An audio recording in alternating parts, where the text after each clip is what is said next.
Randy Gates. The information I have is a request to be put on a future agenda, but it is directly related to annexation. Therefore, I think that it's appropriate to present it at this time, but I do have the form filled out. Under the First Amendment, right to petition government for redress of grievances. The resolution reads, or what I propose to put on the agenda is, the minutes of the April 9th City Council read in part, the final annexation date will be 6/11/19 at 6 p.m., which will be the City Council regular meeting night. And this action by the council is the basis for the belief of citizens that the council decided on the annexation in advance of the public hearings. Whereas the Moody City Council held a hearing on public annexation on 5/14 and 5/21. During this public hearing, no minutes were kept in violation of Texas Government Code 551.021. It reads, a governmental body shall prepare and keep minutes or make a recording of each open meeting of the body.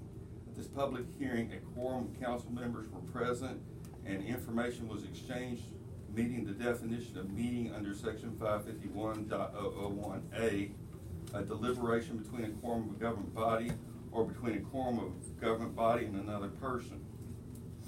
The Moody City Council called a meeting on 9/23/2019 and voted on agenda item 9. The resolution directing city staff regarding annexation procedures, including publishing notices and scheduling public hearings. This action was in violation, despite your protest that you comply with the law, of 551.007 B and E. And it says that a government body shall allow each member of the public who desires to address the body regarding an item on the agenda for an open meeting of the body to address the body regarding the item of the meeting before or during the body's consideration of the item. And a government body may not prohibit public criticism of the government body. Did not happen. I signed up on the 23rd. I was prohibited from addressing the item in violation of state law. The City Council has demonstrated bad faith by scheduling public meetings at 5 p.m., knowing many people affected by the meetings work out of town, and it's nearly impossible for most people to make the meeting. A Public Information Act request was filed mere hours before the 9/23/19 meeting, and the city manager failed or refused to make public information available in violation of Government Code 552.221, which says application for public information, production of public information. An officer for public information of a government body shall promptly produce public information for inspection, duplication, or both on application by any person to the officer.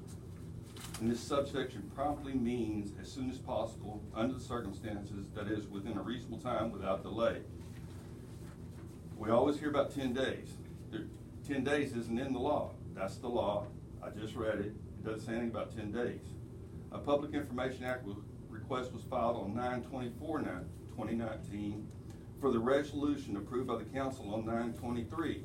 The city manager failed or refused to make the resolution available for inspection or copying for several days.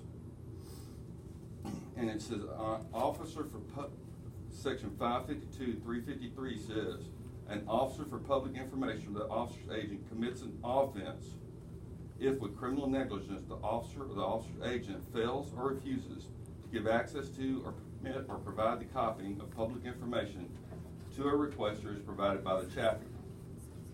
And whereas the mayor made the statement to the news media that residents of the proposed annexation did not pay taxes and thus received benefit without obligation. This is contrary to reality because the residents pay county taxes that are returned to support local fire services.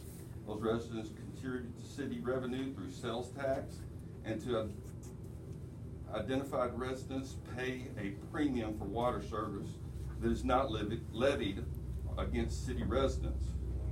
And therefore be it resolved, the government of the city of Moody has determined multiple violations of Texas law have resulted in violation of the rights of McLennan County residents, and the only right and just resolution is to reverse prior annexation known as Phase 1 and abandon any further annexation under the authority of laws no longer in existence.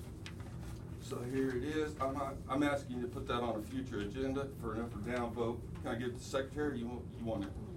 No, this is a hearing, and we can't put things on the agenda from here.